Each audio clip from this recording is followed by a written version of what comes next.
এই আমরা গভীর জঙ্গলে ঠিক চলে আসলাম কিন্তু মাঝখানে।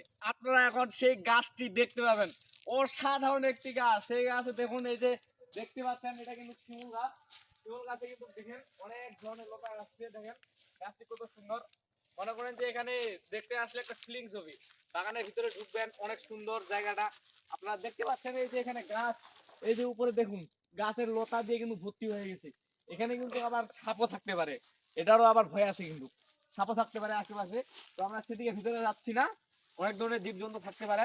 এবং আপনারা দেখতে পাচ্ছেন চারিদিকে শুধু আমাদের গাছ, কিন্তু সেরকম কোনো ফাঁকা জায়গা নাই। আগে আরো বেশি গাছ ছিল, তবে এখন কিন্তু গাছগুলো নাই এখানে।